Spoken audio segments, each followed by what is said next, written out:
वैसे जरूरी नहीं है, लेकिन वीडियो को लाइक या फिर डिसलाइक करने की कोशिश जरूर किया करें। तो जैसे इस मूवी का स्टार्ट होता है, हमें मूवी का मेन कैरेक्टर सियोंग दिखाया जाता है और उसकी बेटी का बर्थडे होता है। इसीलिए सियोंग की मदर उसे कुछ पैसे देती है ताकि वो अपनी बेटी को डिनर पर ले जा सके। लेकिन अब सियोंग को और पैसों की जरूरत होती है, तो इसीलिए वो अपनी मदर का एटीएम कार्ड चुरा लेता है। इसके बाद वो अपनी मदर के सारे पैसे चुरा लेता है और पैसों को वो लगा देता है हॉर्स राइडिंग में, और इस गेम में वो 4 मिलियन वॉन जीत जाता है। अब सियोंग ने एक कंपनी से बहुत सारे पैसे उधार ले रखे थे, तो इसीलिए वही लोग उसके पीछे पड़ जाते हैं। इसके बाद वो सियोंग को पकड़ ही लेते हैं और वो उसे काफी मारते हैं। और जब सियोंग उनके पैसे लुटाने के लिए अपने पॉकेट्स चेक करता है, तो वो देखता है कि उसके पास तो पैसे हैं ही नहीं, यानी वो वाले पैसे जिसने हॉर्स राइडिंग में जीते थे। और तब उसे याद आता है कि जब वो इन लोगों से बचकर भाग रहा था तो वो एक लड़की से टकरा गया था, तो जरूर उसी लड़की ने ही उसकी जेब काट ली। अब क्योंकि सियोंग के पास पैसे तो होते ही नहीं, तो इसीलिए वो लोग उसे 1 महीने का और टाइम देते हैं जिसमें कि वो उनके पैसे लौटा दे। इसके बाद सियोंग कुछ पैसों का अरेंज करता है और अपनी बेटी को डिनर पर ले जाता है। इसके बाद सियोंग जल्दी से स्टेशन पर पहुंचता है, लेकिन अनलकीली उसकी ट्रेन तो मिस हो गई थी। और जब सियोंग वहां पर बैठकर ट्रेन के आने का वेट कर रहा था कि तभी अचानक से उसके पास एक आदमी आता है, और ये अननोन पर्सन था, यानी सियोंग उसके बारे में कुछ नहीं जानता था। फिर वो अननोन पर्सन सियोंग को कहता है कि मैं तुम्हारे साथ एक गेम खेलना चाहता हूँ। वो सियोंग को कहता है कि अगर तुम इस गेम में जीत गए तो मैं तुम्हें 1 लाख वॉन दूंगा। तब इतने सारे पैसों का सुनकर सियोंग ये गेम खेलने के लिए एग्री हो जाता है। इसके बाद सियोंग काफी मार खाने के बाद ये गेम जीत जाता है, यानी वो 1 लाख वॉन हासिल कर लेता है। इसके बाद वो अननोन पर्सन सियोंग को एक कार्ड देता है, ये कहते हुए कि अगर तुम और पैसे जीतना चाहते हो तो इस कार्ड पर जो नंबर लिखा हुआ है उस पर कांटेक्ट करना। इसके बाद सियोंग जब अपने घर जाता है तो उसकी मदर उसे कहती है कि तुम्हारी बेटी अगले साल अपने स्टेप फादर के साथ यूएस में शिफ्ट हो रही है। यहाँ पर हमें ये पता चलता है कि सियोंग की डिवोर्स हो गई है और उसकी वाइफ ने दूसरी शादी भी कर ली है। लेकिन सियोंग कभी भी ये नहीं चाहता था कि उसकी बेटी उससे दूर जाए, लेकिन उसे बहुत सारे पैसे चाहिए होते हैं अपनी बेटी की कस्टडी वापस लेने के लिए, तो इसीलिए सियोंग उस कार्ड वाले नंबर पर कॉल करता है। इसके बाद सियोंग को एक गाड़ी में लाया जाता है जहाँ पर और भी लोग थे, लेकिन फिर उन सारे लोगों को बेहोश कर दिया जाता है। और जब उन सब लोगों की आँख खुलती है तो वो खुद को एक फैसिलिटी में पाते हैं जहाँ टोटल 456 लोग थे, और वो वहाँ पर एज अ प्लेयर थे क्योंकि उन सबको एक यूनिफॉर्म भी पहनाया हुआ था। इस फैसिलिटी का होस्ट यानी लीडर एक आदमी था जो कि फ्रंट मैन था वहाँ पर, और वो सब पर नजर रख रहा था। अब यहाँ पर एक कॉमन चीज थी कि जितने भी लोगों को वहाँ पर लाया गया था उन सब ने कर्जे लिए हुए थे बहुत ज्यादा। सियोंग वहाँ पर प्लेयर नंबर 1 से मिलता है जो कि एक बूढ़ा आदमी था। उस बूढ़े आदमी को ब्रेन ट्यूमर था, यही वजह थी कि वो यहाँ पर आया था क्योंकि उसकी लाइफ तो वैसे भी खत्म ही होने वाली थी। इसके बाद वहाँ पर 2 प्लेयर्स जिनमें लड़की का नाम सैब्यूक और लड़के का नाम जेंग होता है, उनके बीच फाइट होती है। अब यहाँ पर सैब्यूक वही लड़की थी जो सियोंग के पैसे लेकर भाग गई थी, यानी उसी ने उसकी जेब काटी थी। सियोंग तो उसे देखते ही पहचान लेता है, इसीलिए वो अपने पैसे मांगने के लिए उसके पास जाता है। तभी वहाँ पर कुछ गार्ड्स आ जाते हैं जिन्होंने पिंक कलर का यूनिफॉर्म पहना था और उनके फेस अच्छी तरह से कवर्ड थे। गार्ड्स उन सभी प्लेयर्स को बताते हैं कि तुम्हें यहाँ पर टोटल 6 गेम्स खेलनी होंगी और जो इस गेम का विनर होगा उसे बहुत सारे पैसे मिलेंगे।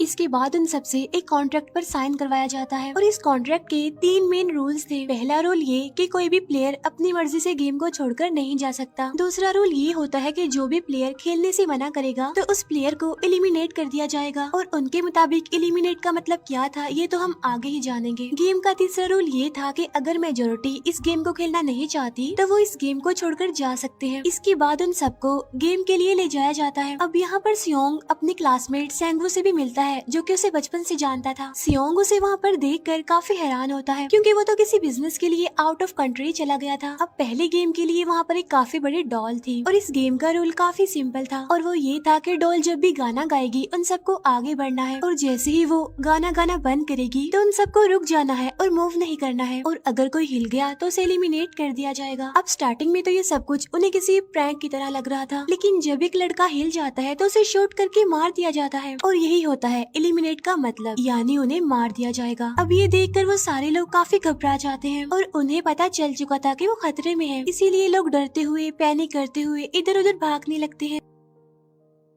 लेकिन अब क्योंकि गेम का रूल था इसीलिए जो भी हिलता है उसे मार दिया जाता है और जितने भी सर्वाइवर होते हैं वो किसी न किसी तरह इस गेम को कंप्लीट कर ही लेते हैं। लेकिन जो लोग मर जाते हैं उनकी डेड बॉडीज को वहाँ से ले जाया जाता है और अब 456 प्लेयर्स में से सिर्फ 255 ही रह गए थे। अब क्योंकि वो सारे प्लेयर्स इतना ज्यादा डर जाते हैं कि अब कोई भी गेम खेलना नहीं चाहता था। लेकिन जैसा कि रूल नंबर 3 था कि अगर मेजोरिटी चाहे तो वो ये गेम स्किप कर सकती है, तो इसीलिए उनका लीडर यानी फ्रंटमैन वोटिंग करवाता है। लेकिन इससे पहले उन्हें प्राइज मनी दिखाई जाती है यानी जो विनर को मिलेगी। लेकिन इन केस अगर कोई गेम को छोड़कर चला जाएगा तो ये सारे पैसे मरे हुए प्लेयर्स की फैमिलीज को मिल जाएंगे और ये prize money total 45 billion won होती है। इसके बाद वोटिंग करवाई जाती है जिसमें मेजोरिटी इस गेम को खेलना नहीं चाहती थी, तो इसीलिए गेम को यहीं पर स्टॉप कर दिया जाता है। लेकिन अगर कभी फ्यूचर में वो लोग चाहें तो इस गेम को रिज्वाइन कर सकते हैं। इसके बाद सभी लोगों को उनके घरों पर छोड़ दिया जाता है। नेक्स्ट डे सियोंग पुलिस स्टेशन जाता है और वहाँ पर वो पुलिस को सारी बात बता देता है। लेकिन उन लोगों को सियोंग की बातों पर यकीन नहीं होता और उल्टा वो लोग उसे पागल समझने लग जाते हैं। इसके बाद सियोंग उन्हें वही वाला कार्ड दिखाता है, लेकिन हैरान कर देने वाली बात तो ये है कि उस पर जो नंबर था वो रॉन्ग था। इसके बाद सियोंग जब घर जाता है तो उसकी मदर वहाँ पर नहीं होती। उधर सियोंग का क्लासमेट सेंगवू अपनी मदर को छुपकर देख रहा होता है और तभी वहाँ पर सियोंग भी आ जाता है। यहाँ पर सेंगवू अपसेट होते हुए सियोंग को बताता है कि मेरे ऊपर 6 बिलियन का कर्ज है। वो बताता है कि मैंने क्लाइंट्स के पैसे लेकर स्टॉक मार्जिन में लगा दिए थे, लेकिन अनलकीली वो सारे पैसे डूब गए। और तभी सियोंग के पास हॉस्पिटल से कॉल आती है। सियोंग की मदर का पाँव काफी इंजर्ड था, लेकिन डायबिटीज का ट्रीटमेंट ना होने की वजह से उनकी चोट और ज्यादा बढ़ गई। तब डॉक्टर सियोंग को बताते हैं कि तुम्हारी मदर का ट्रीटमेंट हो सकता है, लेकिन इसके लिए हमें इनका पाँव काटना होगा। लेकिन इस ऑपरेशन में बहुत सारे पैसे लगने वाले थे। लेकिन जाहिर सी बात है सियोंग के पास इतने पैसे तो होते नहीं। इवन उसने तो अपनी मदर के इंश्योरेंस के पैसे भी उड़ा दिए थे। तब इसीलिए सियोंग पैसे मांगने के लिए अपनी वाइफ के पास जाता है, लेकिन उसकी वाइफ उसे पैसे देने से इनकार कर देती है। फिर उसकी वाइफ अपने हस्बैंड को बताती है कि सियोंग आया था पैसे मांगने के लिए और तभी उसका हस्बैंड सियोंग को पैसे देने आता है। साथ साथ उसे ये भी कहता है कि मेरी फैमिली से दूर रहो। लेकिन सियोंग उसे मारने लगता है और तभी उसकी बेटी भी वहाँ पर आ जाती है। इसके बाद सियोंग का एक फ्रेंड अपने बॉस के पास पैसे मांगने जाता है, लेकिन उसका बॉस उसे पैसे देने से मना कर देता है, तो इसीलिए उन दोनों के बीच फाइट होने लगती है। इस फाइट के दौरान उसके बॉस का हाथ मशीन में आ जाता है, तो मौके का फायदा उठाकर सियोंग का फ्रेंड पैसे लेकर वहाँ से भाग जाता है। फिर इसके बाद सियोंग का फ्रेंड अपने घर आकर अपनी वाइफ को कहता है कि पहली फ्लाइट लो और जाओ यहाँ से। इसके बाद सईब्यूक एक एजेंट से मिलती है क्योंकि उसने अपनी मदर को नॉर्थ एरिया से साउथ एरिया में लाना था। सईब्यूक वही लड़की जिसने सियोंग की जेब काटी थी, लेकिन यहाँ अपनी मदर को लाने के लिए सईब्यूक को बहुत सारे पैसों की जरूरत थी। अब सईब्यूक का एक छोटा भाई भी होता है जिससे उसने प्रॉमिस किया होता है कि मैं मदर को जरूर ले आऊंगी। इसके बाद हमें एक ऑफिसर दिखाया जाता है और इस ऑफिसर का भाई कुछ टाइम से मिसिंग था, इसीलिए वो ऑफिसर अपने भाई के घर जाता है, जहाँ उसे पता चलता है कि उसका भाई तो पिछले कुछ दिनों से अपने घर पर भी नहीं आया। और जब वो ऑफिसर घर को चेक कर रहा होता है तो उसे एक कार्ड मिलता है वहाँ पर, और इस ऑफिसर ने सेम ऐसा ही कार्ड पुलिस स्टेशन में सियोंग के पास भी देखा था, तो इसीलिए वो ऑफिसर सियोंग के पास जाकर उससे इस बारे में पूछता है, लेकिन सियोंग उसे कुछ नहीं बताता। इसके बाद सियोंग जब अपने घर जाता है तो उसे वो कार्ड दोबारा मिल जाता है वहाँ पर। अब सियोंग डिसाइड करता है कि वो दोबारा से उस गेम को ज्वाइन करेगा, इसीलिए सभी प्लेयर्स को एक शिप के पास ले जाया जाता है। इधर ही वो ऑफिसर भी गाड़ियों का पीछा करते हुए उस शिप तक आ जाता है। वो एक गार्ड को मारकर उसे पानी में फेंक देता है। इसके बाद उन सभी प्लेयर्स को एक आइलैंड पर मौजूद फैसिलिटी में लाया जाता है। अब यहाँ पर उन्हें जरा भी अंदाजा नहीं था कि अगला गेम कौन सा होगा और उसे कैसे खेला जाएगा। इसके बाद वो लोग अपनी अलग अलग टीम्स बना लेते हैं। रात को सईब्यूक और उसकी फीमेल फ्रेंड वॉशरूम जाते हैं। यहाँ पर सईब्यूक गार्ड्स की नजरों से बचते हुए उस फैसिलिटी को एक्सप्लोर करने लगती है। तभी वो देखती है कि गार्ड्स बड़े बड़े बर्तनों में कुछ बना रहे हैं,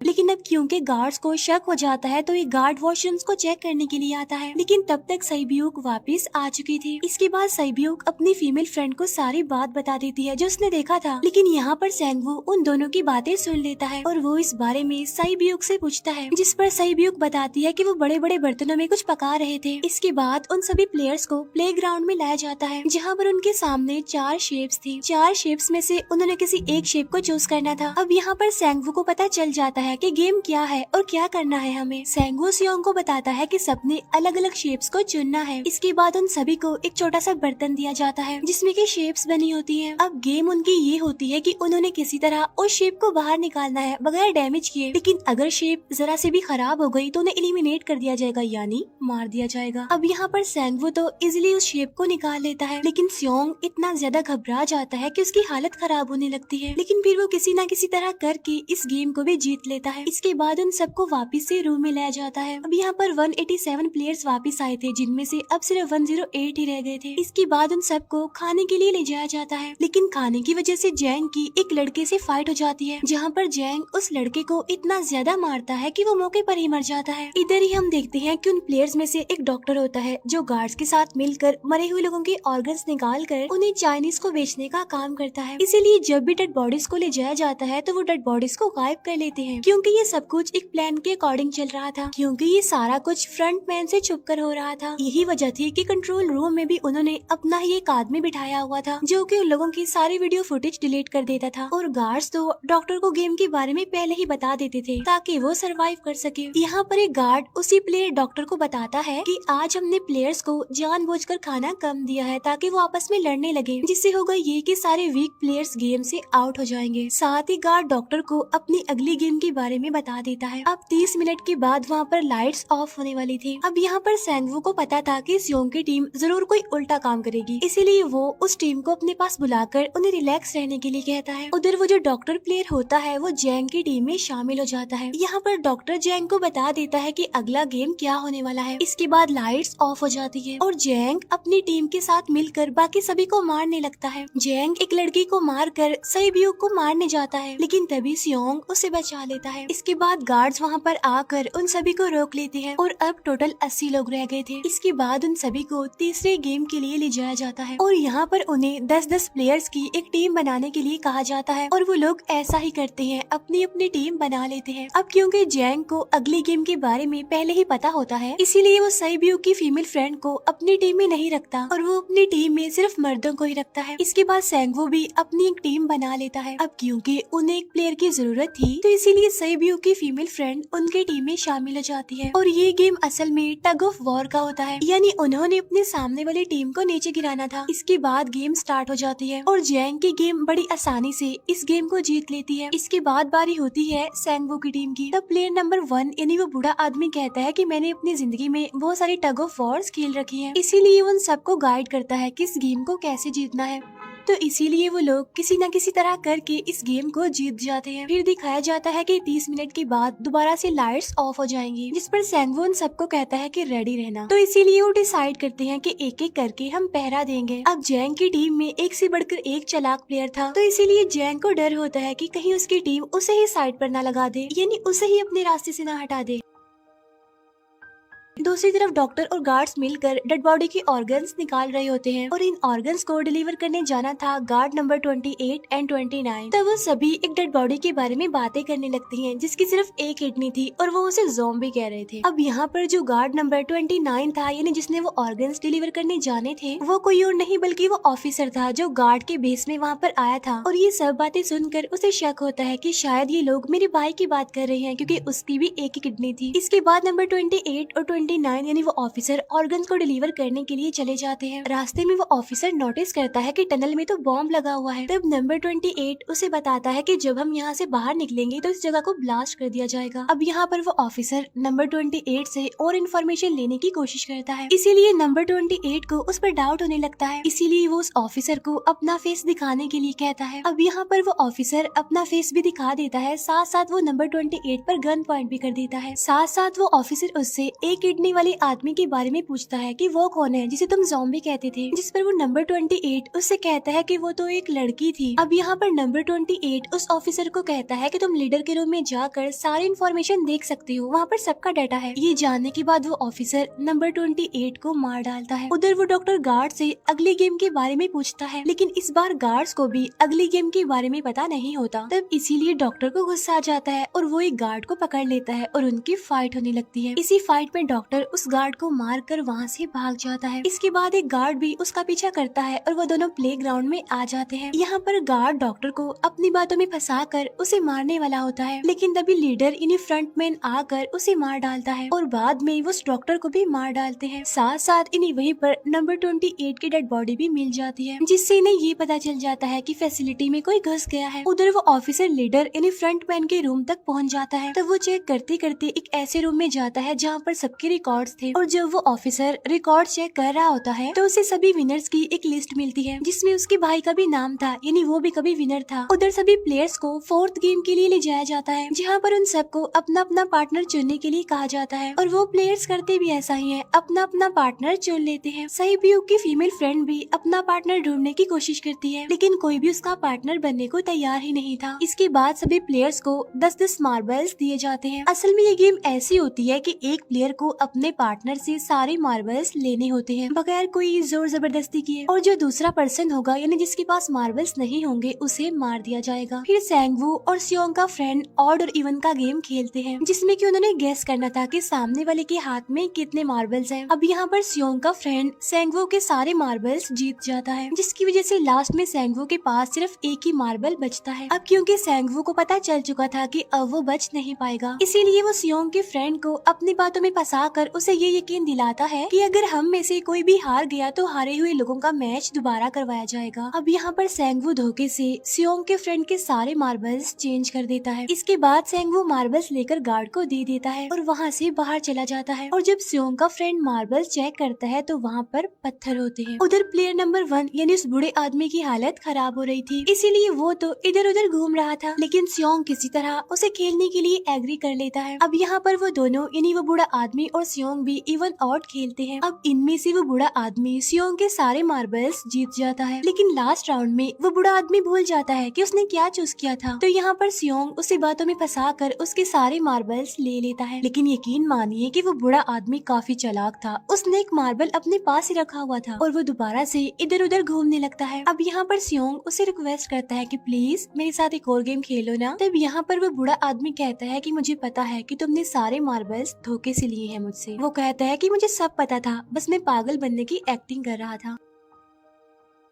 तभी सुनकर सियोंग को उस पर तरस आ जाता है और वो उसे ही सारे मार्बल्स दे देता है। उसके बाद सहीब्यूक और उसकी फीमेल फ्रेंड भी गेम खेल रहे होते हैं। उनकी गेम ये होती है कि जो मार्बल्स को दीवार के ज्यादा करीब फेंकेगा वो ही जीतेगा। पहले सहीब्यूक अपने मार्बल्स फेंकती है, लेकिन जब सहीब्यूक की फ्रेंड की बारी आती है तो वो अपने सारे मार्बल्स फेंक देती है। लेकिन जब सहीब्यूक ये देख लेती है तो वो अपने फ्रेंड को दोबारा फेंकने के लिए कहती है, जिस पर उसकी फ्रेंड कहती है कि नहीं सहीब्यूक, मैं बिल्कुल अकेली हूँ, मेरे पीछे तो कोई भी नहीं है, लेकिन अगर तुम्हें कुछ हो गया तो ये अच्छी बात नहीं है, तुम्हारे पीछे तुम्हारा छोटा भाई है, तुम्हारा वेट कर रहा है वो। और इसी वजह से सहीब्यूक की फ्रेंड को मार दिया जाता है। इसके बाद उन सबकी डेड बॉडीज को वहाँ से ले जाया जाता है। इसके बाद वो सब वापिस से रूम में आ जाते हैं। यहाँ पर जैंग देखता है कि सहीब्यूक की वो वाली फ्रेंड तो अभी तक जिंदा है, जो कि बड़ी आराम से बैठी हुई थी। अब यहाँ पर हमें पता चलता है कि सहीब्यूक की ये वाली फ्रेंड जैंग की भी फ्रेंड थी, लेकिन अब क्योंकि उन दोनों के बीच किसी बात को लेकर क्लैश चल रहा था तो इसीलिए जैंग की वो फ्रेंड उसे बुली करने लगती है। इसके बाद फ्रंटमैन को एक डेड बॉडी के पास उस ऑफिसर का आईडी कार्ड मिल जाता है। तभी फ्रंटमैन को पता चलता है कि उसके सारे वीआईपीज आ चुके हैं, तो इसीलिए फ्रंटमैन उन्हें लेने के लिए चला जाता है। फिर सारे वीआईपीज को उनके रूम में लाया जाता है। इसके बाद फ्रंटमैन वीआईपीज के आने के बारे में एक और आदमी को जाकर बताता है, और यही आदमी मेन होता है। और ये कौन होता है हम ये आगे जानेंगे। फिर नेक्स्ट डे उन सबको 5वें गेम के लिए लाया जाता है, जहाँ पर 1 से लेकर 16 तक नंबर पड़े होते हैं, और वो सभी प्लेयर्स अपना अपना नंबर ले लेते हैं। नंबर का मतलब ये था कि जो नंबर भी एक प्लेयर पर आएगा उसके मुताबिक उसकी बारी आएगी। अब यहाँ पर लास्ट में पहला और आखिरी नंबर रह जाता है, यानी 1 और 16। तो यहाँ पर सियोंग कंफ्यूज हो जाता है कि उसे कौन सा नंबर चूज करना चाहिए। अगर उसने पहला नंबर लिया तो वो फंसेगा और मरेगा, क्योंकि उसे नहीं पता कि गेम क्या है। और अगर लास्ट नंबर लेगा तो क्या पता उसकी बारी ही ना आए, टाइम कम रह जाए। और तभी वहाँ पर एक आदमी आ जाता है और वो सियोंग को कहता है कि मुझे पहला नंबर चाहिए, क्योंकि मैं अपनी जिंदगी में कभी भी फर्स्ट नंबर पर नहीं आया। फिर इसके बाद उन्हें गेमिंग रूम में लाया जाता है। अब इस गेम का रूल ये होता है कि दिए हुए टाइम में उन्हें ब्रिज की दूसरी साइड पर जाना है। अब इसके बीच में दो तरह के ग्लास लगे होते हैं, एक तो होता है आम ग्लास और एक होता है टेम्पर्ड ग्लास। आम ग्लास पर पाँव रखते ही वो टूट जाएगा और वो लोग नीचे गिर जाएंगे। इसके बाद गेम स्टार्ट हो जाता है और वो लोग एक एक करके मरने लगते हैं। फिर एक टाइम ऐसा आता है जब जैंग सबके सामने होता है और वो आगे ही नहीं बढ़ रहा होता। अब उनके पास एक ही रास्ता था, या तो वो आगे जाए या सारे ही मर जाएं। और तभी जैंग के सामने उसकी वही फ्रेंड आ जाती है जो उसे बुली कर रही थी, और वो जैंग को कहती है कि मैंने तुम्हें कहा था कि जिस दिन तुमने मुझे धोखा दिया मैं तुम्हें मार दूंगी। इसके बाद वो जैंग को पकड़ लेती है और उसे लेकर नीचे कूद जाती है, जिसकी वजह से उन दोनों की मौत हो जाती है। अब वहाँ पर एक आदमी था जो कि ग्लास कंपनी में काम करता था और उसे पता था कि टेम्पर्ड ग्लास कौन सा है, लेकिन जब फ्रंट मैन को इस बात का पता चल जाता है तो वो लाइट्स ऑफ करवा देता है ताकि वो ग्लास को पहचान ही ना पाए। अब लास्ट में एक ही स्टेप बचता है और उनके पास तो टाइम ही नहीं था, इसीलिए सेंगवू उस आदमी को धक्का दे देता है। तो यहाँ पर सेंगवू, सियोंग और सैब्यूक ब्रिज को पार कर लेते हैं, लेकिन ग्लास टूटने की वजह से उन्हें काफी चोट लग जाती है, खास तौर पर सैब्यूक को।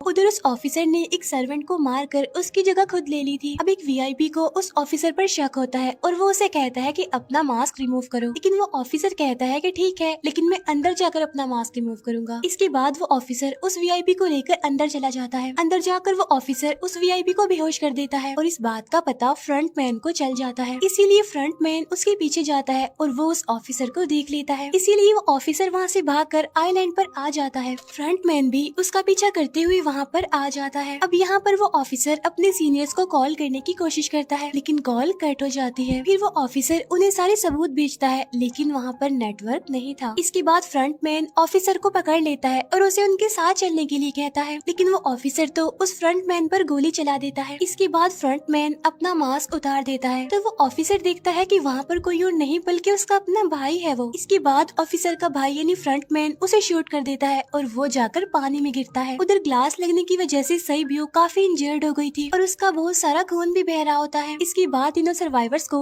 डिनर के लिए ले जाया जाता है और उनके पास एक एक नाइफ भी रख दिया जाता है, मतलब रात में उन तीनों में से कोई भी एक दूसरे को मार देगा। तभी सियोंग नोटिस करता है कि सैब्यूक की हालत काफी खराब है, इसीलिए वो सैब्यूक को कहता है कि फिक्र मत करो, हम दोनों साथ हैं और इस गेम में हम दोनों मिलकर सेंगवू को हरा देंगे। इसके बाद हम दोनों यहाँ से बाहर निकल जाएंगे और पैसों को आधा आधा डिवाइड कर लेंगे। सैब्यूक उसे बताती है कि मेरा एक छोटा भाई है जिसे मैं ऑर्फनेज में छोड़कर आई हूँ, और अगर हम दोनों में से कोई भी जिंदा बचकर बाहर जाएगा तो उसे उन दोनों की फैमिलीज का ख्याल रखना होगा। अब सैब्यूक की हालत काफी खराब थी, उसे डॉक्टर की जरूरत थी, इसीलिए सियोंग कोई मदद लाने के लिए जाता है, लेकिन जब तक वो वापस आता है तब तक सेंगवू सैब्यूक को मार चुका था। फिर नेक्स्ट डे उन दोनों को गेम नंबर 6 यानी लास्ट गेम के लिए ले जाया जाता है। गेम का रूल बड़ा ही सिंपल था कि मार दो या मर जाओ, और इस गेम का नाम होता है स्क्विड गेम। इसके बाद गेम स्टार्ट हो जाती है और उन दोनों के बीच काफी फाइट होती है, लेकिन लास्ट में सेंगवू की हालत खराब होने लगती है। तभी सियोंग कहता है कि मैं इस गेम को रोकना चाहता हूँ, और तभी सियोंग सेंगवू को उसके साथ चलने के लिए कहता है, लेकिन सेंगवू तो अपने आप को ही मार डालता है, जिसकी वजह से सियोंग गेम जीत जाता है। फिर फ्रंट मैन सियोंग को कहता है कि तुम बहुत अच्छा खेले, लेकिन मुझे इसकी उम्मीद नहीं थी। इसके बाद सियोंग को उसके घर पर छोड़ दिया जाता है और उसके पास एक एटीएम कार्ड भी था, और जब सियोंग उस एटीएम कार्ड को जाकर चेक करता है तो वो दिखता है कि सारे पैसे उसके अकाउंट में भेज दिए जाते हैं। इसके बाद सियोंग अपने घर जाता है, लेकिन तब तक उसकी मदर की डेथ हो जाती है। इसके बाद हमें 1 साल बाद का सीन दिखाया जाता है, जहाँ पर हम देखते हैं कि सियोंग की हालत काफी खराब हो गई है, यानी वो अब काफी नशा करने लग गया है और उसने अब तक उन पैसों को हाथ तक नहीं लगाया। एक दिन एक फूल बेचने वाली औरत सियोंग के पास आती है और वो उसे सेम वैसा ही कार्ड देती है जिसमें एक एड्रेस लिखा हुआ था, और फिर सियोंग उस एड्रेस पर जाता है, जहाँ पर उसे पता चलता है कि ये सारा किया धरा किसी और का नहीं बल्कि उस बूढ़े का है, प्लेयर नंबर 1 का, और वो अभी भी जिंदा है। यहाँ पर वो बूढ़ा आदमी सियोंग को बताता है कि मैं अपनी लाइफ से बोर हो चुका था और ये सारी गेम मैंने अपने क्लाइंट्स के साथ मिलकर बनाई ताकि मैं लोगों को मरता हुआ देखकर एंजॉय कर सकूं, लेकिन हाँ, हमने किसी को मजबूर नहीं किया था ऐसा करने के लिए, और मैंने गेम में इसीलिए पार्टिसिपेट किया क्योंकि गेम देखने से ज्यादा उसे खेलने में मजा आता है। वो कहता है जो पैसे तुम्हारे पास है वो मेरे ही हैं, और ये कहते ही उस बूढ़े आदमी की मौत हो जाती है। इसके बाद सियोंग सैब्यूक के छोटे भाई के पास जाता है और उसे लेकर वो जाता है सेंगवू की मदर के पास, और वो सेंगवू की मदर को कहता है कि इस बच्चे का ख्याल रखना, साथ साथ वो उसे एक बैग भी देता है जिसमें बहुत सारे पैसे होते हैं। इसके बाद सियोंग स्टेशन पर जाता है, जहाँ पर उसे वही अननोन पर्सन मिलता है जो कि उसे मूवी के स्टार्ट में भी मिला था। यहाँ पर सियोंग उसका पीछा भी करता है, लेकिन तब तक वो भाग चुका था। फिर सियोंग उस कार्ड वाले नंबर पर कॉल करता है और वो पूछता है कि तुम लोग कौन हो और लोगों के साथ ऐसा क्यों कर रही हो, क्यों खेल रही हो लोगों की जिंदगी से। लेकिन आगे से उसे रिस्पॉन्स आता है कि सियोंग, अगर तुमने जिंदा बचना है तो प्लेन में चढ़ जाओ। और इसी के साथ ही मूवी यहीं पर एंड हो जाती है। Thank you for watching.